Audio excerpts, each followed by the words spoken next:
And in the meantime, I'm over the moon to be able to send you into our theatre space where Jake Boston is warming up to perform his one-man play, Bare Knuckle, directed by Lucy Richardson.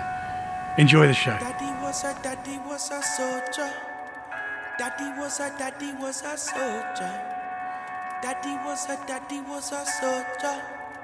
Daddy was a soldier. Commander, with no apology, speaks with conviction, walks with authority.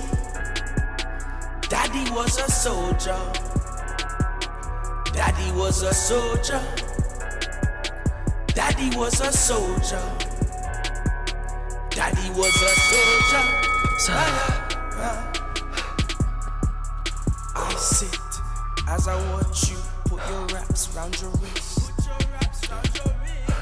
I won't forget the very day you told me this. You would be the man of the house one day. You would be the man of the house one day.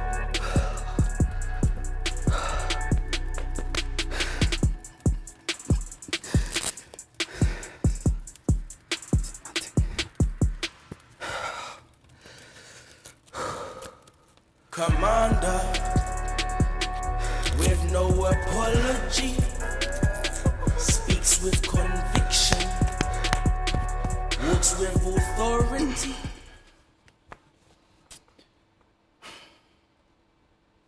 Don't know my biological father. I don't know where he lives. I don't even know his name.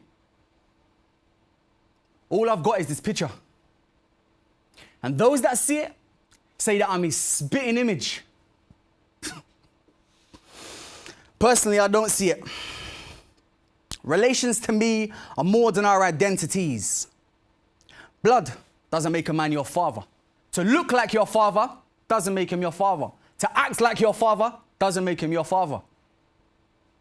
The only man that can claim that title is the man that raised you. Now, my dad was a legend of Irish descent, a real manly man. If I was to think of my top 3 manly men, I think it would be Arnold Schwarzenegger in the movie Commando, Liam Neeson in Taken, of course, and my dad, Alan Ward, a legend.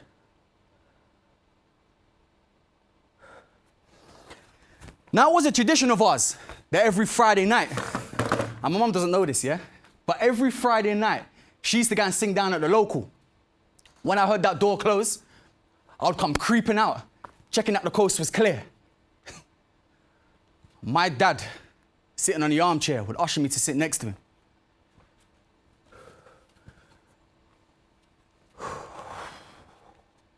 A tank of a man, short as fuck. But he didn't suffer from short man syndrome. Bald head, minimal hair, already greying. He had a gold ring, sovereign, on his right hand. Real fucking boss. Naturally, he had the single-seated armchair, with a can of Foster's in the right hand, and the ashtray balancing cautiously on the left arm, no doubt full. So he resorted to putting his cigarette butts out on the empty cans by his feet.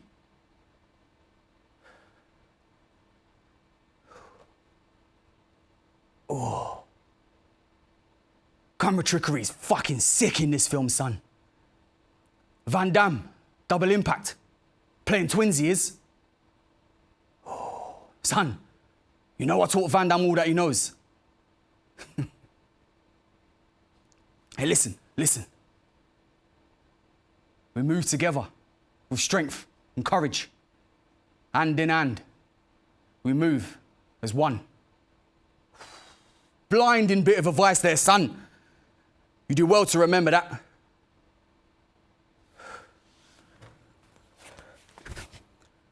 Channel 5 would play a movie every Friday night at 9 p.m. Or if I was lucky, I got to choose the movie that we watched. Now, the year was 1999. I was 10 years old. I had on my Power Ranger pajamas, the White Ranger, proud and prominent, sitting on the front of my chest. And watching these movies with my dad really put me in his shoes, man. Made me feel like I could take on the world. I can do it. You are not Japanese. You are not a Tanaka. You taught me using any technique that works. Never to limit myself to one style. To keep an open mind. What? To honor you, Shidashi.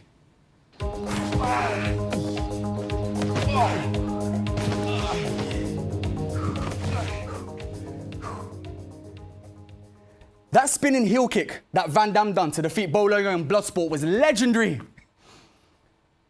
My dad would sit there and smile and imitate the Van Damme noise.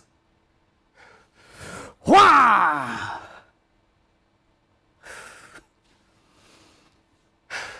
These were the moments that created our bond. Through stories and events. Like this one time, yeah, my dad came home and he was steaming drunk. Me and my mum in the sitting room. He goes to the toilet, and I don't know why, I guess he decided to piss with both hands. So he's going to the toilet now, and in his drunken state, I guess, he's fallen over and hit his head. Now, all me and my mum can hear is, I need a towel, I need a towel, I need a towel. Me and my mum have gone to the toilet, and he's laying there on his back, dick still in his hand, still pissing. We couldn't contain our laughter, man. We just started busting out laughing. Hey, listen, for all of you that asked me the story about this tattoo, about why it says I need a towel, now you know, innit? I don't usually tell that story because it makes me choke up a bit. But my dad was far from the dunce he made himself out to be that night. 2nd-degree black belt in karate, fighting and combat sports was in his blood. My Uncle Derek would always go on about my dad's ability as a bare-knuckle boxing champion and his granite chin. Oh, son, your old man North knew how to take a punch. If there's one man I didn't want it with, it was your old man. Fucking hard nut. He loves you though, boy. He wouldn't lay a finger on you. I'll tell you what, you look after your old man, and he'll look after you. You know we taught Van Damme all that he knows. My Uncle Derek was a sleazy geezer. He reminded me of a ferret. Such a con man. And he was a gambling addict. Like one time, him and my dad, yeah, when I was a baby, they propped me up in the middle, put 2 cushions either side of me. They rubbed some rum in my gums and diluted some beer in the bottle for me. And then they would bet which way I would fall over. It's bad, isn't it? But my dad was definitely the epitome of who I wanted to be. I mean, he wasn't the wealthiest of families. But my dad did what he had to do in order for us to get by.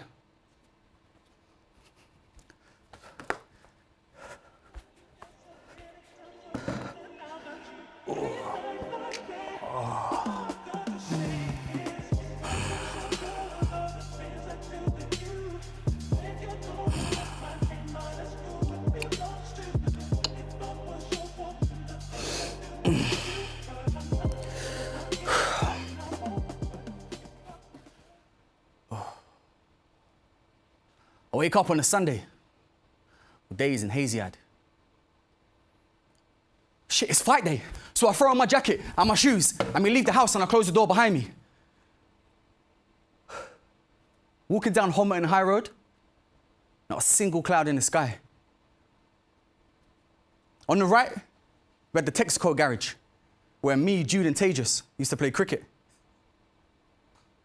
On the left, the fire station next to Hackney Library. Again on the right, Nesbitt House.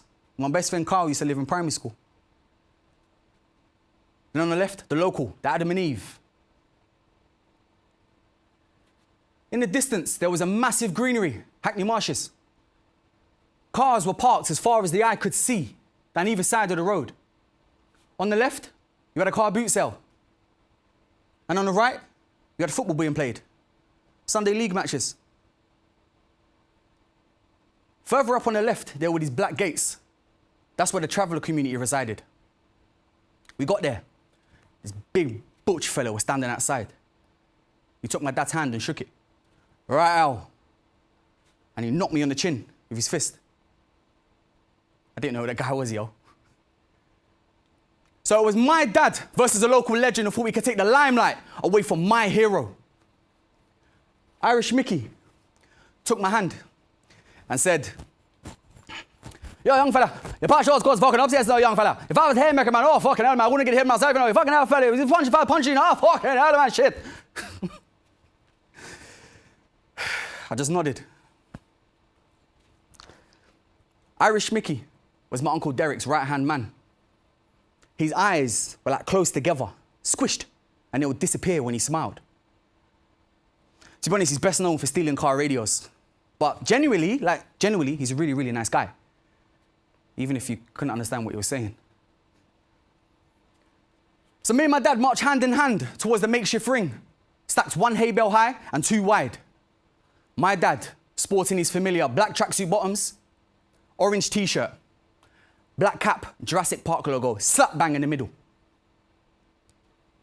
He would take off his hat, place it on my head, take off his shirt, put it over my shoulder.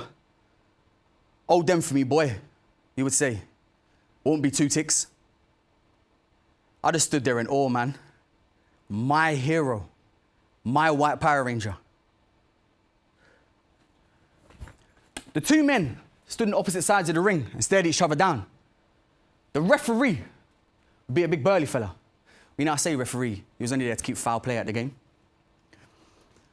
No gouging, no biting, no strikes below the waist, and no kicks to a downed opponent.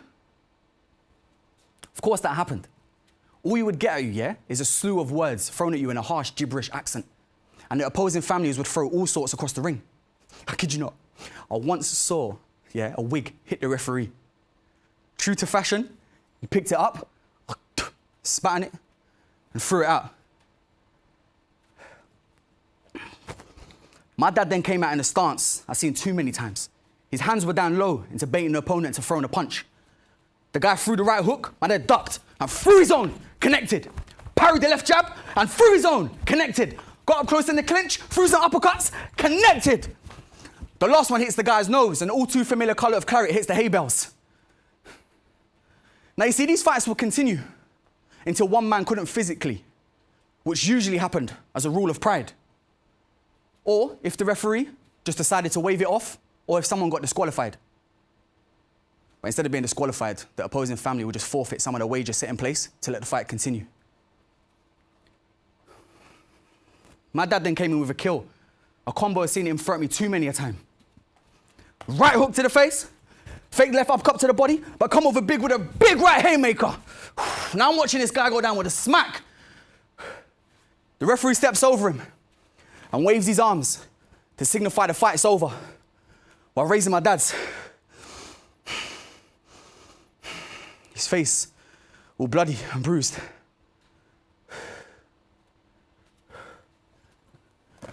Now I'm standing on the hay bales, clapping, smiling and laughing, not understanding to the extent what my dad had just put himself through. He comes over to me and reclaims his hat and his t-shirt, but more importantly, my hand. As he walked towards the exit, someone offers him a beverage. He pours most of it over his face, most of it hitting the floor, like giving life to a smell that makes me just gag, man.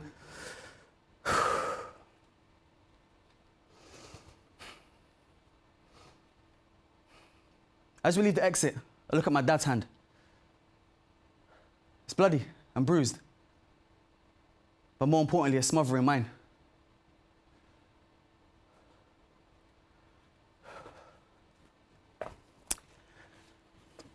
I remember one time, was at my dad's proving ground, AKA my Uncle Kenny's garden. He lived in a masonette flat, residential area, Highbury, pretty quiet. Flat 1A. You press the buzzer, he'd poke his head out to see who was there. All right, Al, it's open. As you came immediately into the house, the toilet would be on your right. But I called it the Sea Cove, because I thought everything that belonged on there belonged on a pirate ship. You even had a clay parrot just above the toilet. As you walk further down the corridor, you come to the sitting room. Now you see, my Uncle Kenny's house was one like no other, man. It was a wonderland of trinkets, no doubt collected over the many, many, many years of him living. Or if somebody went on a holiday, or if he was out and saw something that just reminded of him, they would get it for him. In the right-hand corner of the room, you had a handmade bar. It was curved and had loads of glasses sitting upside down, empty on top of it. The more you took the time to take everything in, you would see that my Uncle Kenny's house was none like no other house you've seen. The thing that I was drawn to the most were the two shotguns, the sawn-offs, just above the door, like a skull and crossbone shape. Almost like a showpiece.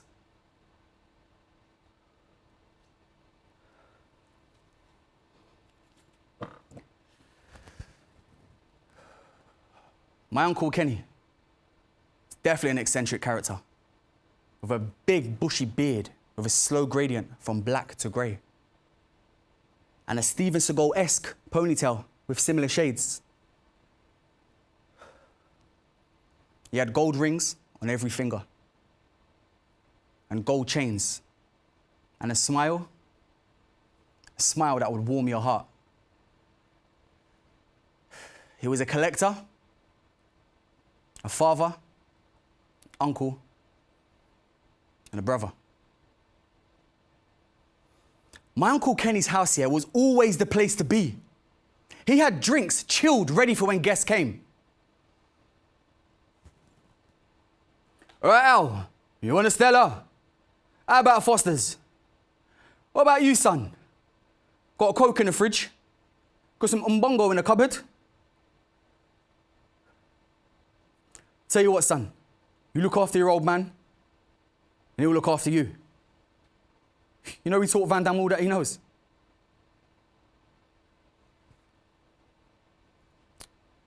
Next to the bar, you had a fireplace with loads of coasters upside down on top of it, collecting crazy amounts of dust. Next to that, on the wall, little informative pieces. Gas, 99 cents, and free drinks tomorrow. Thought that was clever, because you never would get your free drinks. Next, the kitchen door, with loads of little good luck charms pinned in around it, lucky horseshoes and rabbit's feet. Then the TV. Uncle Ken always used to watch greyhound racing.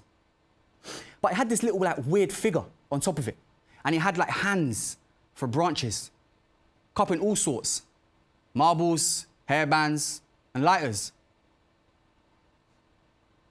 You couldn't touch anything though. So answer yourself, boy, he would say, while sitting on his plot. Hand on the bar, sitting on his pose stool. That's where you found my good old Uncle Kenny.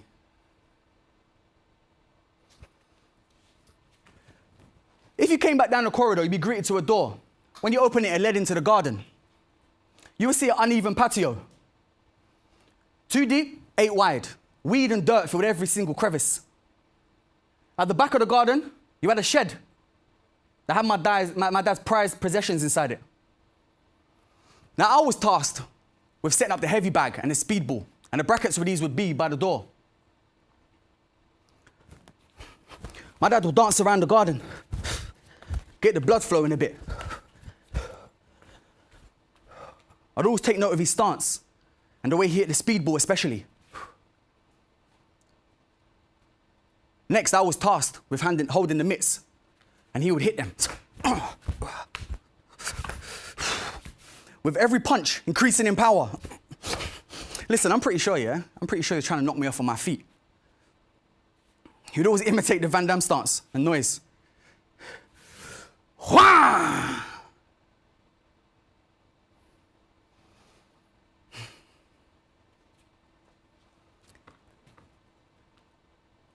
My favourite memory of my Uncle Kenny's must have been a Saturday Sun was out full force with no remorse. Got to my Uncle Kenny's house. Up the stairs. Uncle Kenny was in the garden, so we followed suit, naturally. Soon as I got into the garden, I was greeted with a shovel. Dig all over there, boy. Didn't ask any questions, innit? Like, I just did as I was told. So I take this shovel, yeah? And I'm trying to dig and dig and dig. And I'm not creating any kind of dent whatsoever in this dirt. Remember, I'm about, 11, 12? The sun's been beaming for bare days, so it's made the ground bare dry and hard, innit? Bare excuses, bro. My dad, seeing this, comes over and digs this right big crater. My uncle then hands me a black bag, wrapped in black tape.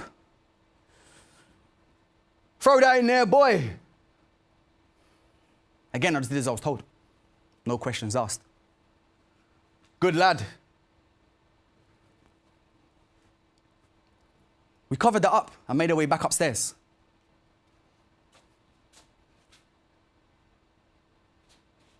When you got in the sitting room, just above the door, there was an outline, almost as if it had been freshly painted. I mean, it had the, years of familiar yellowing around it from the many, many, many years my Uncle Kenny smoked.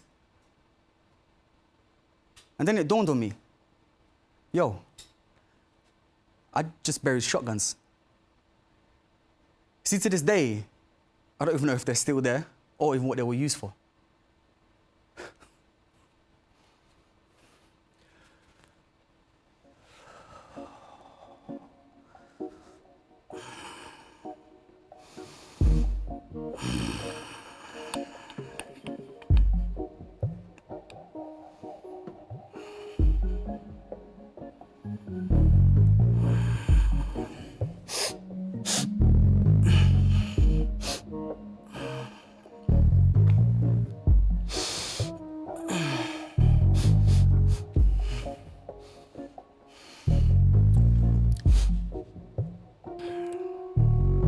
On a Sunday, I wake up to the smell of bacon.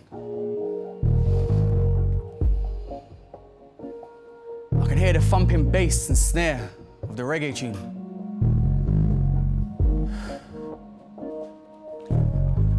As I walk closer, the smell was intensifying and the music's getting louder. Mum's in the kitchen. She's making breakfast. Dad's sitting on his armchair.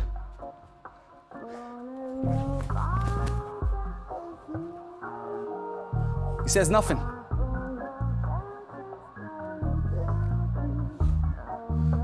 Mum then comes in with his breakfast. It's a bacon sarnie. He always had that on fight day. But today he's got a can of Foster's in his hand and there's several empties by his feet already. She then leaves and gives him a sharp stare. All the while he says nothing. And I think, why aren't you excited? Today's fight day. I'm much more excited than he is. Still says nothing while the music plays. He then gets up to leave. So I get my jacket and throw my shoes on and scurry after him and close the door behind me.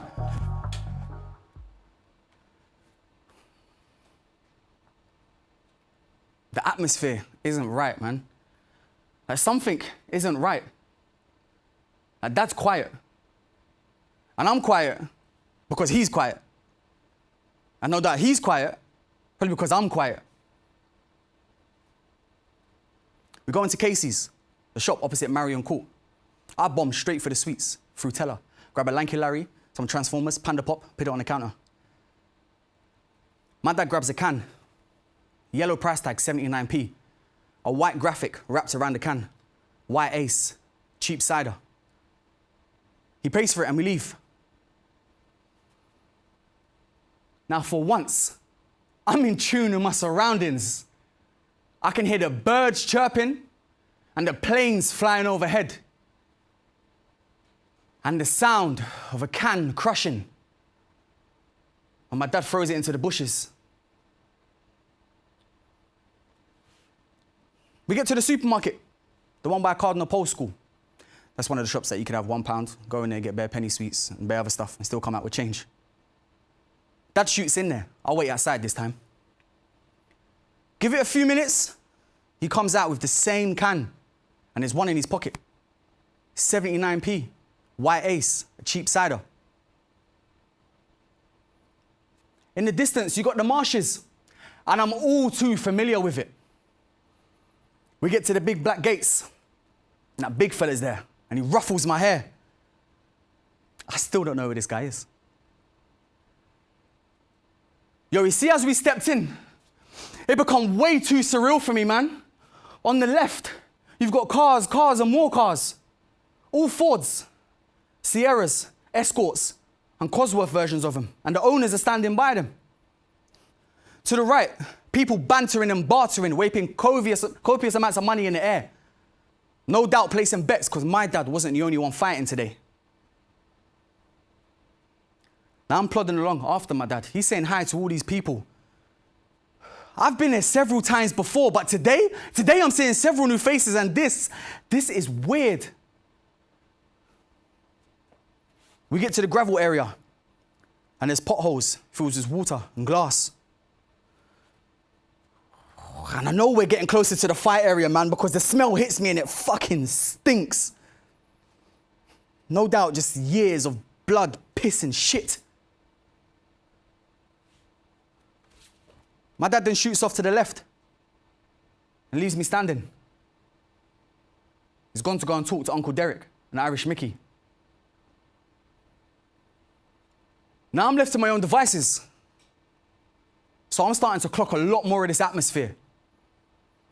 And in the distance, I see hay bales being set up and rope being tied. Time passes. And my dad is still talking to Uncle Derek and Irish Mickey, drinks in hand. You know, drinks were plentiful at these things. Now I see this old fella get up and I think, nah, bro, he can't be fighting. He looks about, what, 55, 60 odd? True to fashion, he steps in the ring. And I thought it's not going to end well for him. A guy then steps in after him who's got to be 20 years his junior. Well, them guys start scrapping. And I can't help but think no one around here gives a shit. For them two men, that's their proving ground. Everyone around here is just smiling, giggling, and laughing. Ooh. The fight's ended as well. Bro, vicious knockout. To my surprise, the old geezer's won. His face sure looks like shit, though. Right road wreck. Lips all bloody, swollen and bruised. He's smiling, though. It's mad, isn't it? Then it was my dad's turn to fight. He steps in the ring, swaying left to right, shadow boxing.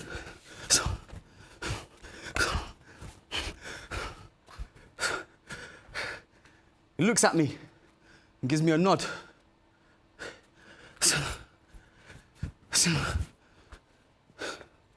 Takes off his hat and puts it on my head, but he keeps on his t-shirt.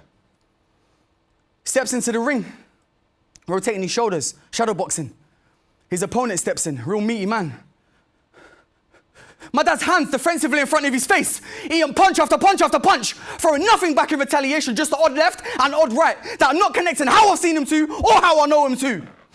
The guy then comes at Dad with a vicious combo that floors him.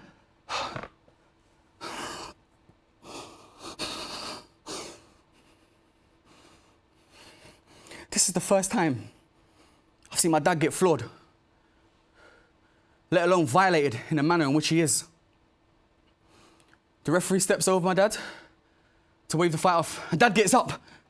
You know, like, what film is it? Rocky 2, where Rocky and Apollo Creed are fighting for the second time, last fight of the film. And they both knock each other down, but referee counts to 9, and Rocky gets up, and Creed stays down. That's what Dad does. And he comes out a completely different animal. He throws the right hook to the face, left uppercut to the body, pushes back up, and throws the right straight down the middle. Dad then backs away, rotating his shoulders, uppercut in the air. The guy gets up, and then Dad follows that up with a right hook and a left hook to the body.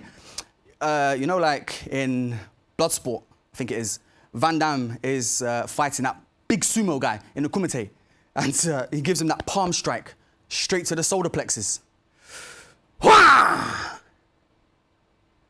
enough to take the breath out of anybody's lungs, put anyone down in an instant. Dad then steps over the guy and rains blow after blow after blow after blow to the side of his face with his fist. The referee waves his arms to signify the fight's over while raising my dad's.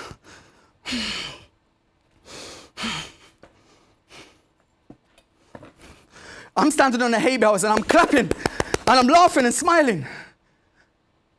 But my dad doesn't share the same energy. He walks back over to me and reclaims his hat. I wait there in normality for him to take my hand, but he doesn't. I chase after him. He takes a drink off someone, pours most of it over his face. Most of the beverage hits the floor and it gives life to a smell. Oh, absolutely stinks. I catch up to Dad and I take his hand. I look up. And that's the first time I question him as a role model. My stress relief, rub my back, roll my weed. I wanna vibe with you tonight. My remedy, cater to my needs. Yeah. My stress relief, rub my back, roll my weed. I wanna vibe with you tonight. My remedy, cater to my needs.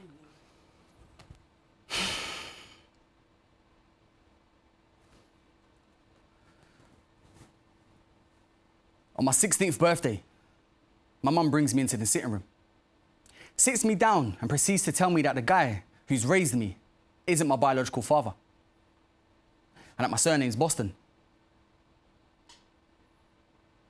I don't really remember feeling anything, to be honest. For 16 years, I was known as a ward. At school, at the doctors, everywhere. Now you're telling me the guy that's raised me, brought me to all these fights like the beast incarnate himself, isn't my biological father? Now my surname's Boston. To be honest, I was quite happy because I've always loved the surname. Plus my dad was still my dad, right?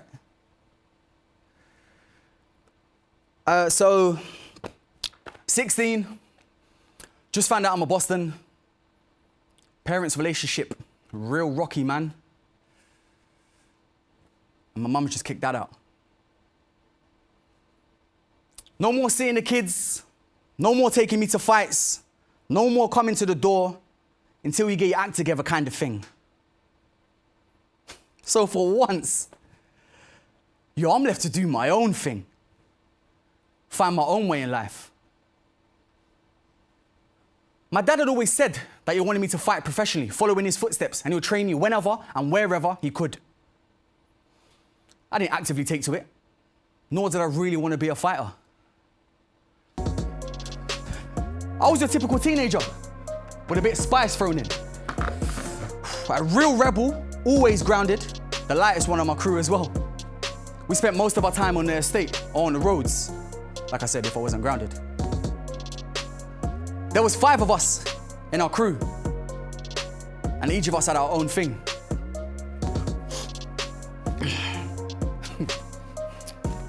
First up, there was Jude. Now, I met with Jude the second night I moved into Marion Court.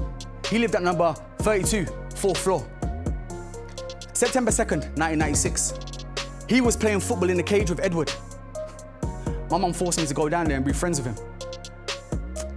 You see, Jude, he was such a ladies' man, you know. Always smiling, so charming. That's why we gave him the name Smiley.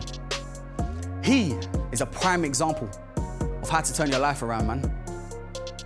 It's gone from a cheeky chappy named Smiley to a devoted father and homeowner. Baby Maya, I see you.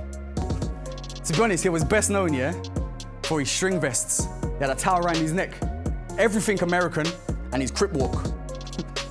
Cheers! Obviously, come on. You done know, name's Smiley. Everything real big, house real big, dick real big, car real big, everything real big. Bomba cloud, you don't know, say me there, virgin. Hey, what? You see, back then, Judy, had a high top, short back and sides. Had a body like chiseled out back then. Now he's wham. Man like Smiley, you know.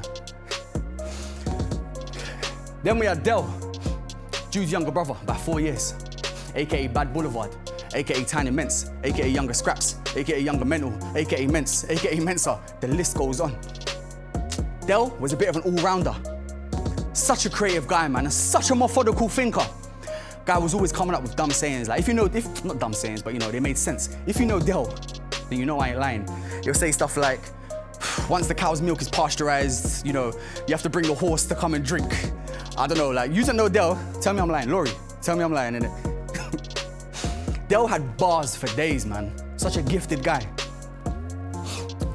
I'm the dog, man. You can ask the doper. These heavy lines leave a speech slur like Balboa. Check the work rate. I work harder when it's late. I'm the real vampire about to confront Mona. See, I just tell the truth and I just keep it real. Cause if you like the facts is what you find out the hill. Listening to Do What by Lauryn Hill, but they can't picture even if the camera's full of film. That's all I'm saying. To this day, yeah, me and Del are extremely tight. Me, him, and Chris are the collective known as Brick by Brick. His dad used to make us homemade McDonald's on a Friday. We used to draw our favorite wrestlers' fronts and backs on paper. Get tissue, put it in the middle. Sellotape that would be our action figures. One time, me, him, and Drew were playing wrestling on his bed, single bed, yeah? And we broke the base, the divan. And we used to call it Down to Hell. Quick disclaimer. Del, yeah, he will claim to be an Arsenal fan only because he had Arsenal wallpaper in his bedroom. He's not really an Arsenal fan, innit? Let's just get that straight. Next up, you had Bobby. Now you see Bobby, he was different. He was Indian. That's not why he was different, yeah? But he was always the first one to do things.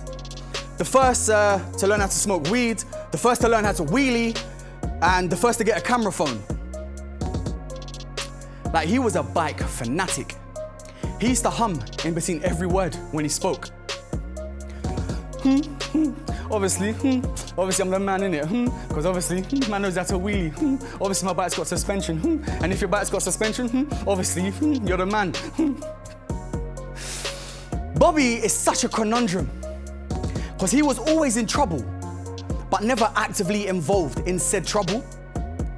Like one time, yeah, the oldest were shooting BB pellets from a gun into the cage. They were ricocheting them off the floor. We was hiding behind a wall. One bullet hit Bobby straight in the eye. Now he went running around screaming, "The bullet's in my eye, the bullet's in my eye, the bullet's in my eye." It made the local newspaper as well, the Hackney Gazette. Local celeb for all the wrong reasons. Man like Narwinder Kumar. Then you had Stefan, aka Black Nav. Now you see, Stefan was a bit older than us, and one day he just appeared out of nowhere. We was playing cricket on the grass when this tall, dark figure jumped over the wall, sporting a blue Nike TN hat, a black Kappa zipper jacket with orange accents down the sleeve. I was fortunate enough to be part of his wedding plans. I was his best man. Welcome the new baby into the year. Baby Amaya, I see you. I'm also Kareel's godfather. Kareel, I see you watching at home. We call Stefan Black Nav because he's so great at navigating London. Like, he had these toy buses, yeah, red ones. I think they were made by Mattel. Now he would write out all these bus routes, 253, 254, 236, S2, W15, 48. He would slap them on the buses, yeah, with the routes as well. Draw out a map of London on A4 paper. And then he would navigate his toy buses around this paper London. My guy. To be honest though, like, he's best known for his 4 a.m. cheese and cucumber sandwiches and hot drinks. Caroline, tell me I'm lying as well. So, that bike ride. Stefan took us to, London City Airport, past Canary Wharf. There was me on my red BMX. Trick nuts, no brakes, obviously, rebel. Stefan on his yellow Barracuda. Black wheel with blue accents. Bobby on his black Carrera. And Jude and Dell on their silver BMX with red writing. Mate, Stefan took us everywhere, man. We was way out of our element. We ended up at London City Airport. We were shattered.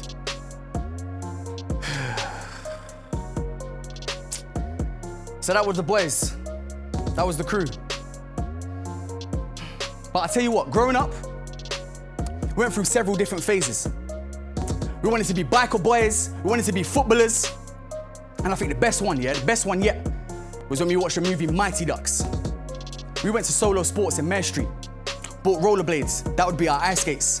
Got umbrellas, that would be our hockey sticks. We would skate up and down the balcony, pretending to be the Mighty Ducks.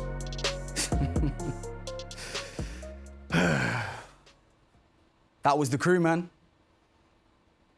20 plus years of friendship, you know? Not one single argument between us.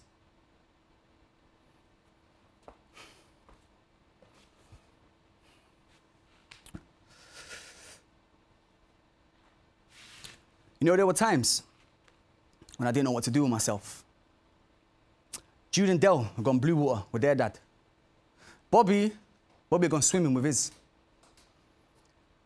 Stefan was always sleeping. I once waited at my window for my new laptop to be delivered. Whereas Dell and Jude had gone out with their dad, Bobby had gone out with his. I was waiting at my window. Fatherless, sad for me every other weekend. I mean, it was good when Dad was around, you know, because he took us to the fights, took us to the park to play golf. One time, he took me, Dell, Bobby, Jude, I'm not sure if you were there, to Southend in his Ghostbuster car, aka the Silver Citroen. By 17, I was pretty much used to the absent father, which made the fact that my mum kicked him out all the easier to deal with. He was drinking at every opportunity, and I decided that's not something I wanted to be around.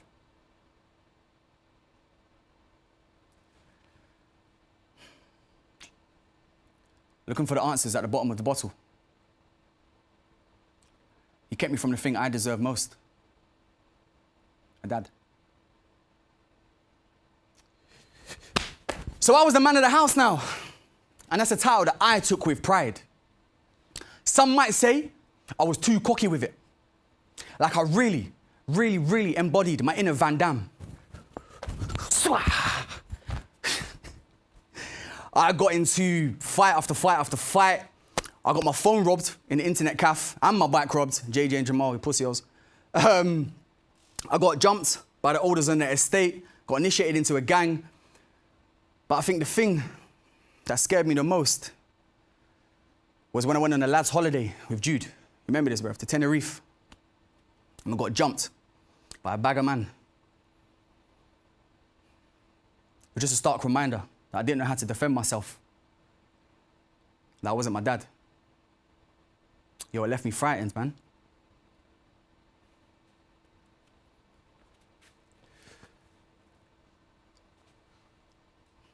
So time passed, I finished school, few A's, few B's, C's and D's, a couple of U's.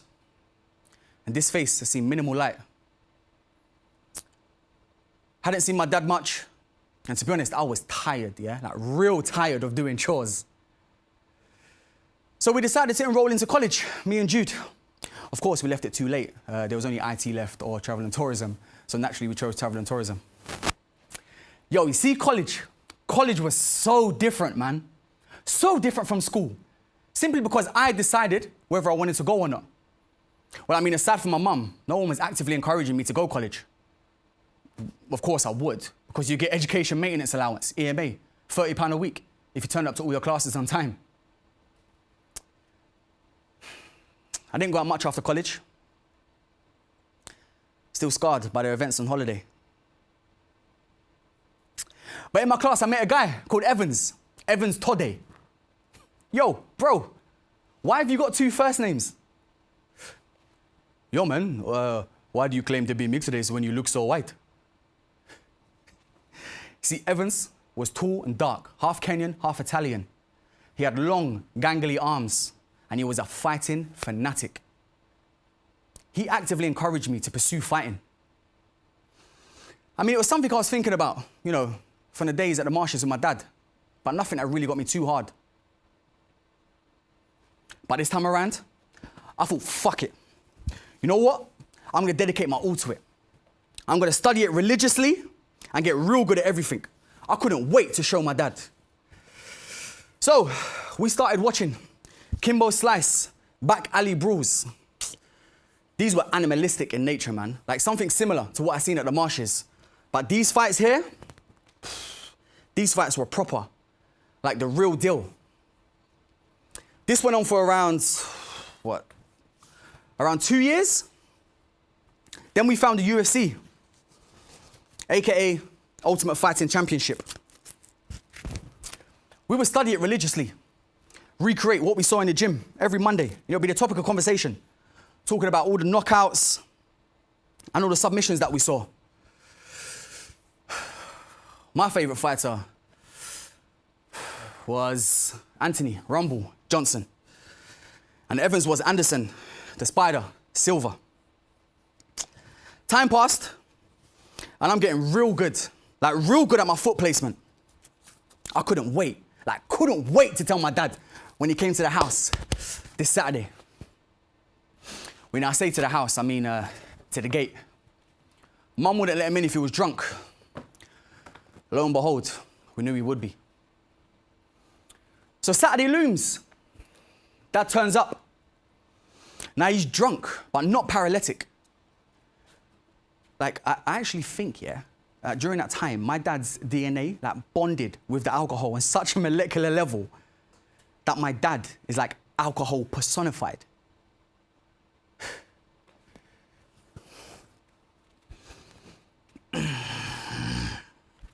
Right, boy. How you doing? How you holding up? How's college?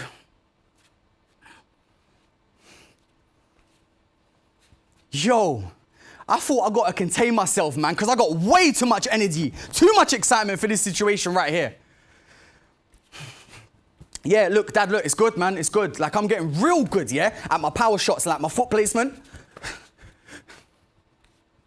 My dad did not react how I thought he would. Nothing to say he was at least proud or motivated. Yeah, it's good, son, it's good. Listen. How's your mum, boy? How's your mum? How's she doing? What? That isn't my hero.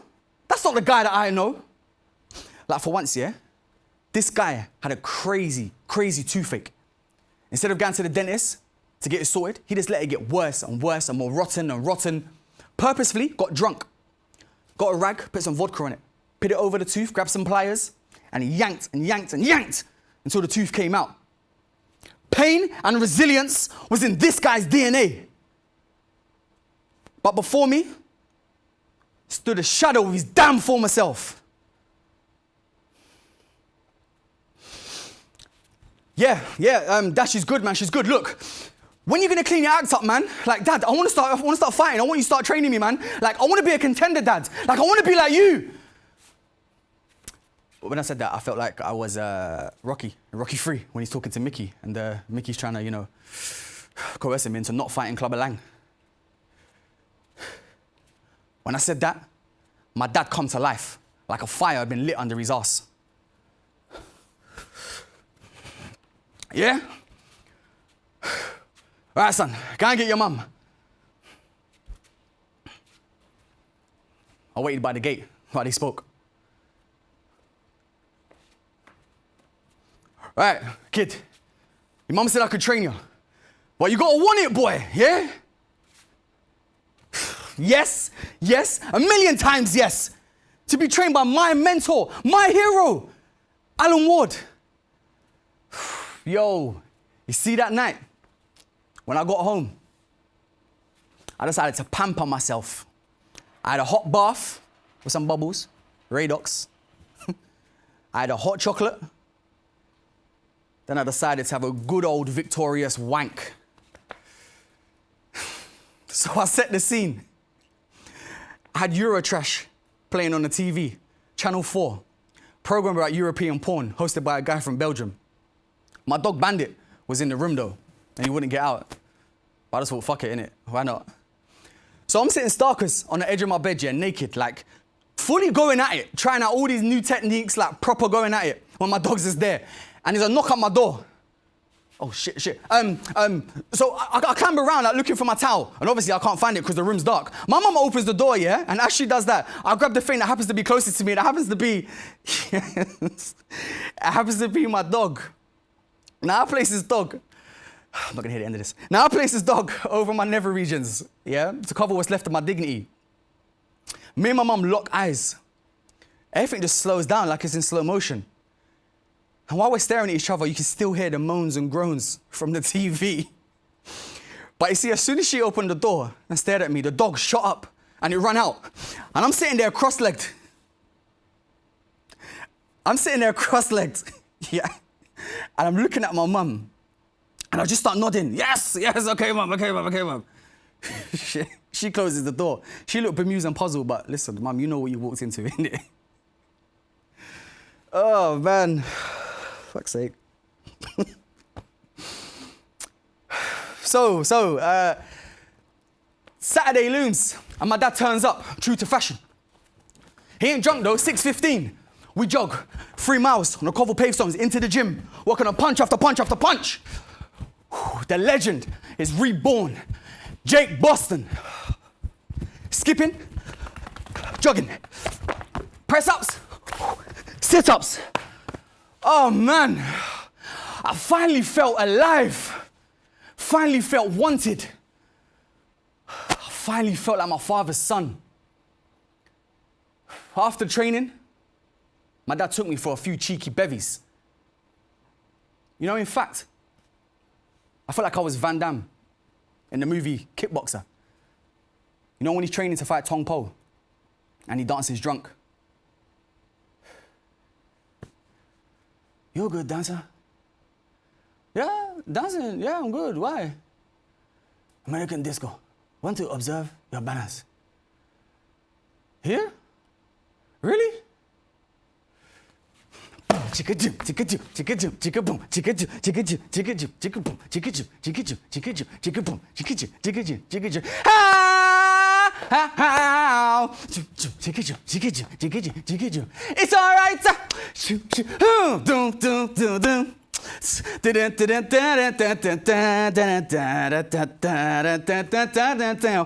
pam, pam, pam, pam, and pam, pam, pam, pam, pam, pam, pam, pam, pam,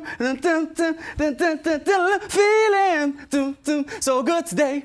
Ain't no one in my way. Tomorrow it's gonna be a price to pay. Feeling so good today. There's a mountain that I have to climb. It's so high, and I'm so behind. Now get on up. Move on down. Ain't no playing. Feeling. Oh my gosh. I'm always trying to do so much, man. Oh, give me 1 minute. Oh man. Oh, why did I ever stop to the splits? Oh, take a breather.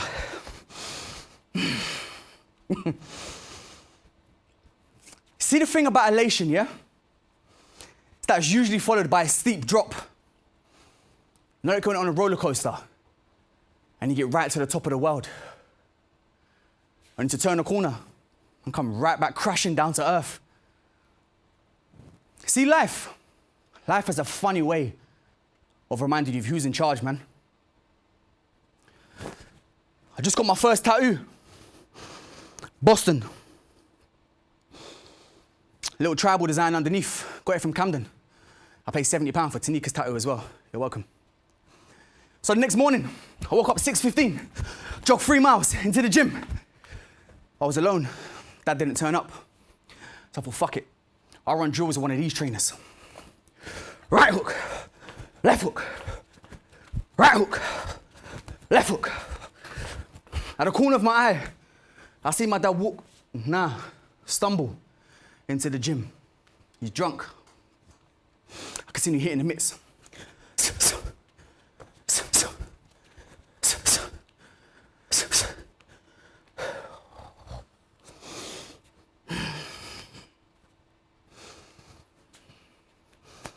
All right, son.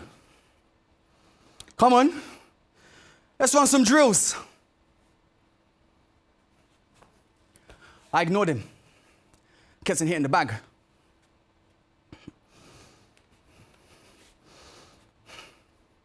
What?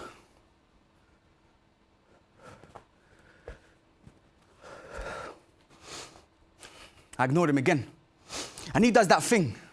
He steps into the ring, and I could smell the tobacco and the cheap cider seeping through his pores. He goes to give me a hug, but I just give him one arm. I turn to face my corner.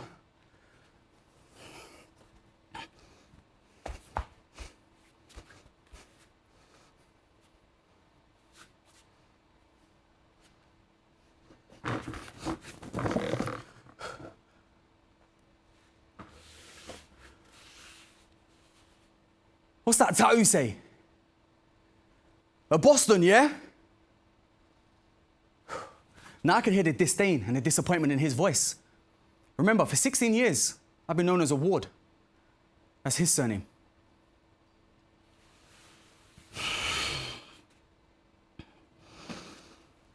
Nah, boy.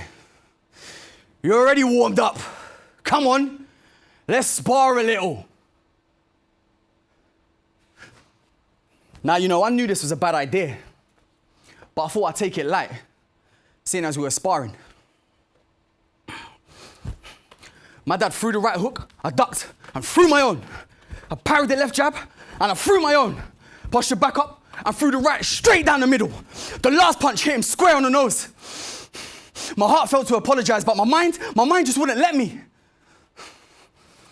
I followed that up with a right hook, a left hook to the body, pushed it back up, and threw the big right haymaker. My dad on the back foot. I could see the growing frustration on his face. And at that minute, the bell rings. I walk towards my corner. I take a towel. I take some water. I look over at my dad. He's refusing towel, refusing water. Sitting on the edge of his seat, staring at me like some kind of demon. I awkwardly look away. Yo, what was that guy thinking, man? The second round starts. My dad comes out in a stance that I've seen too many times, man. His hands are down low. He wants to bait me into throwing a punch. Nah, I ain't gonna fall for that. But like Jedi mind tricks, it works. I throw the right hook, and that's the last thing I remember.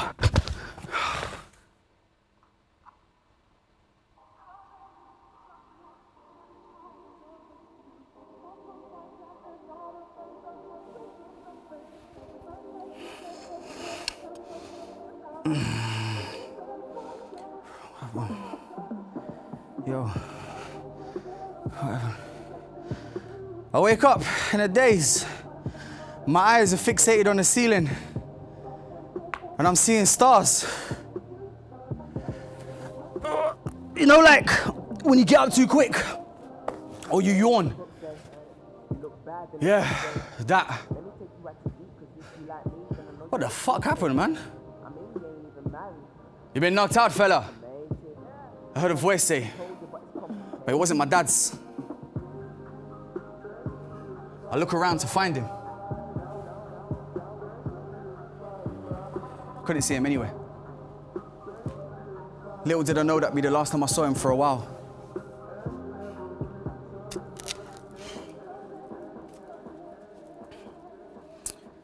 So, I'm 21. 2 years has passed since I last fought. I enrolled into uni, studying airline and airport management. And I heard Dad moved to Portsmouth. The last time I saw him was that park bench conversation at London Fields.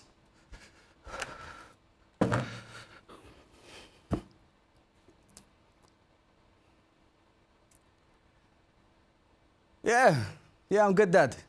Yeah, how are you? Good. Yeah, I'm at uni, studying airline and airport management. It's all right, innit? I mean, it is what it is, really.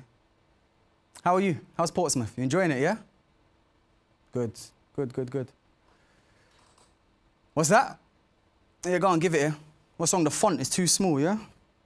Bush. Right. All right, cool. Yeah, it should be done now. Real talk. Yo, Dad, how is that?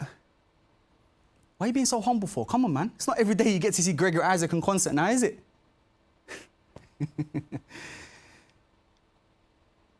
Yeah, I know, Dad.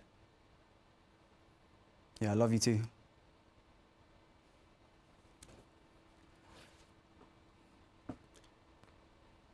You know, there comes a pivotal point in any one being's life. You know, a point they wish to forget, or one that they regret. Mine is that I didn't say more on that park bench.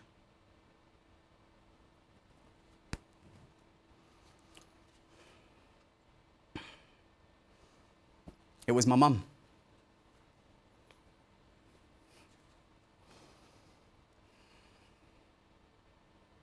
I'm just calling to tell you that your dad's dead.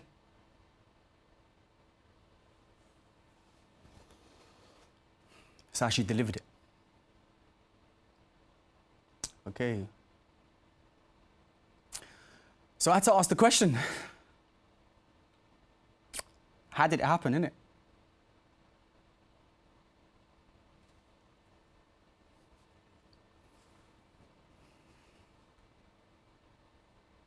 Well, your older stepbrother was calling his phone. And it was going straight to voicemail. So he went down to Portsmouth to his house. And was knocking on his door and got no answer. He looked through the letterbox and he saw him laying there. That's when he booted down the door and he found him dead.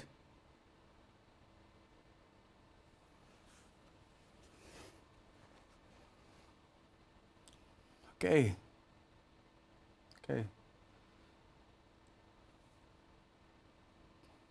I didn't really feel anything, you know?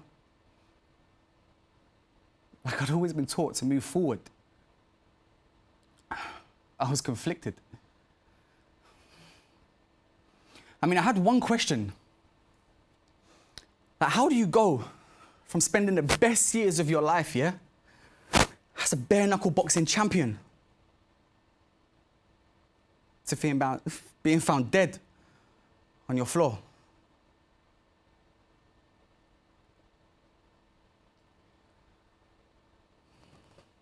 I didn't know what to do. I couldn't go to my dad for guidance. I felt like a kid again.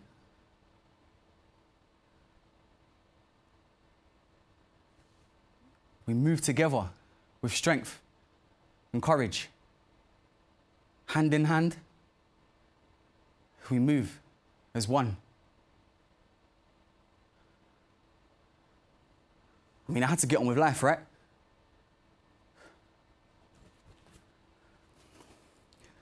So it's the day of the funeral. Down the aisle and to the right. That's where the family sit.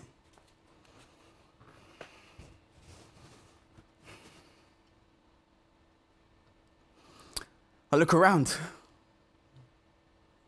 All the seats are full, yo. I never knew this guy knew so many people. See all my family members.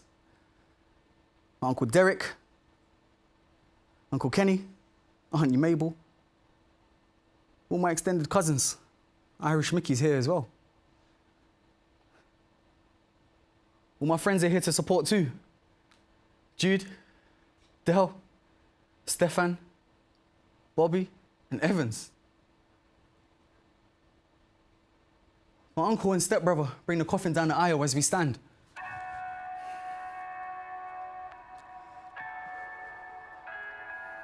Pastor reads out the opening speeches. My sister, to the right of me, starts breaking down. My mum comes from the back to console her. No tears from this guy. I got that lump. But no tears. My brother puts his head in his hands and he starts sobbing.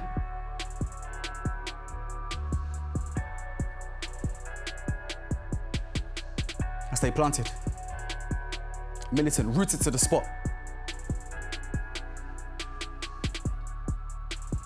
Me feeling like a Power Ranger. All the fights, self-interest, the training, the park bench conversation, the phone call, all on my mind. Still no tears.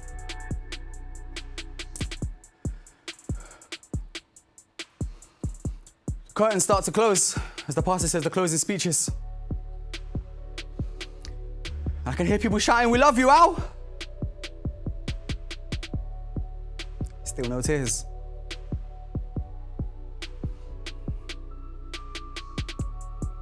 We move together with strength and courage. Hand in hand, we move as one.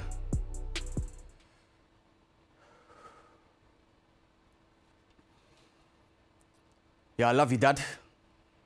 For now and forever. Remembering you today on what would have been your 67th birthday. Happy birthday.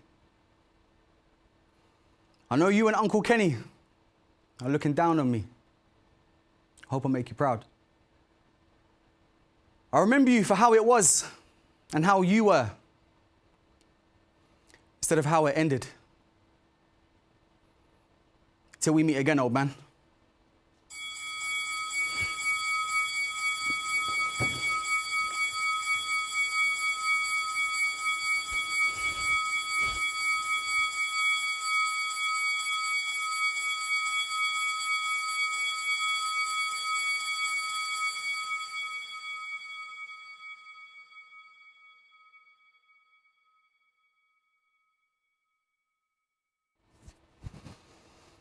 I just want to say a big, big thank you for all of you that have supported my journey from the beginning up until now.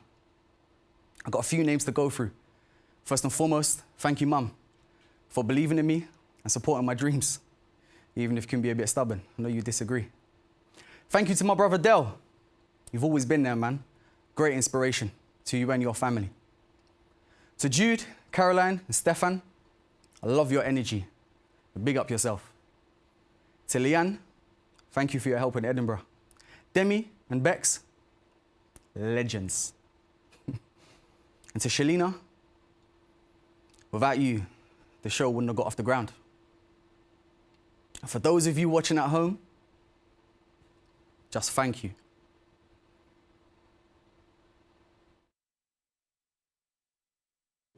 Ladies and gentlemen, Bare Knuckle, performed by Jake Boston and directed by Lucy Richardson. I hope you've enjoyed the performance. It's been wonderful hosting you here at Applecart Arts this evening. Do come back, have a look at our website. There's loads of stuff going on. In the meantime, enjoy the rest of this lovely September evening, and thanks for coming.